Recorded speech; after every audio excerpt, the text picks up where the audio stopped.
And we're back with Corey Dillon filling in for Cindy, who's under the weather today. And I got to ask you, I know you are a social media user. Yes. That's a very, I'm a Notice user. I stopped short. I'm a user. No, how many accounts do you have? Oh God, I don't know. I mean, I See? haven't, it's She been a has while that since many. I stopped to think about it. Yeah. I mean, 10? I don't even know. Really? I have a lot of accounts, wow. yeah. Okay, I have 3, and the average person, if you didn't know this, has approximately 5 social media accounts and spends about, and I think this is an underestimation, an hour and 40 minutes browsing per day. Now, if that's on each account, then I believe that, because I know people that spend a lot more time. Yeah. I mean, we're on all day, and there's growing evidence. Speak for yourself. We're on all day. I am speaking for myself. But there is growing evidence that leaving Facebook, Twitter, and Instagram behind will not only free up your time, but your mood and overall confidence will improve too.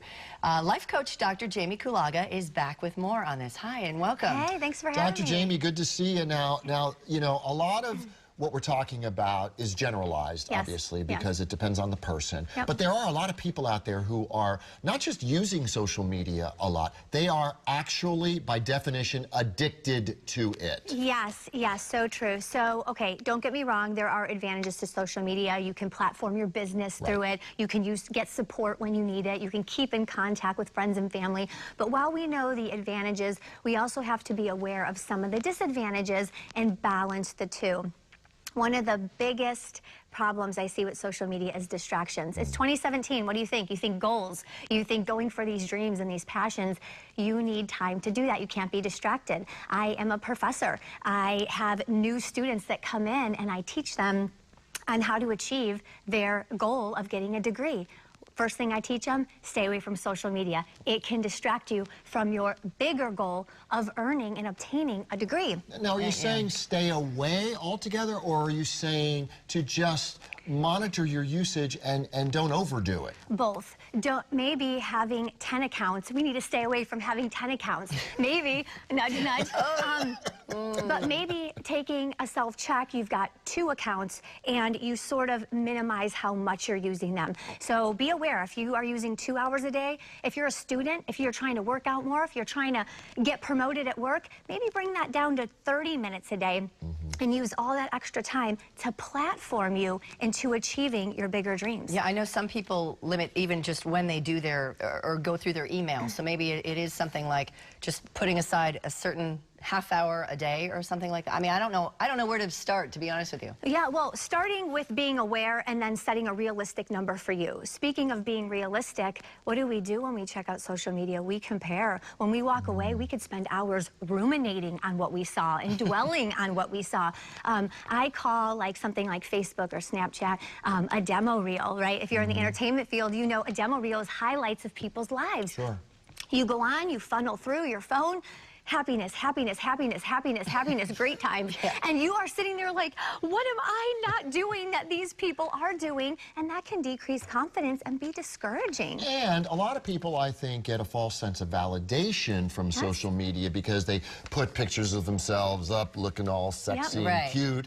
And so that's the opposite of what you're talking about. But is that the proper way to get validated? It's not the proper way. And what you're seeing, again, is just a highlight. You're not seeing all of the tears and the sweat equity that have gone into these moments that these people are snapping. So instead, make sure you're focusing on your life and not dwelling and ruminating through these pictures. Is there a healthy way to use social media? There is a healthy way. I think, again, not sitting there and ruminating, setting a time limit, and making sure that you are present with yourself and your family and giving to your life before you're giving to the outside world. A better way to get that validation and serotonin. I mean, but that's what I've heard. Getting those likes gets serotonin into your system, and it feels good. It does, but what if you could get likes at home or likes at your job or likes with yourself more? Sometimes those are fake likes that we're getting. Yeah, but what if you can't get those at home? I'm not trying to be the downer. Are you talking about me again? No, I'm saying just in general. So people do kind of try to fill voids with some of this attention grabbing. They do, and that's even more of what I would say is time to step away and reflect on who you are, and that takes time away from social media to inner thoughts. Okay, so you have a challenge for Cindy do and myself. have a challenge for you guys. We would do it for you too, but you won't be here next You'll week. do it for me. Yeah, well, that's right. I challenge you and Cindy to go 1 full week with no social media. Okay, and you're you going to do come it? back in a week? I will come back and in a we're going week. to report to you how we did? Absolutely. Okay, and we have people here in the office that are going to really make sure this happens. Okay. So we're going to have social media police And I think on I'm us. friends with you too, so I'll watch and make sure you're not posting. Good. All right, Dr. Jamie, thank you so much. Thank and you. we will see you in a week, and we'll see how this social media experiment goes. We'll be right back.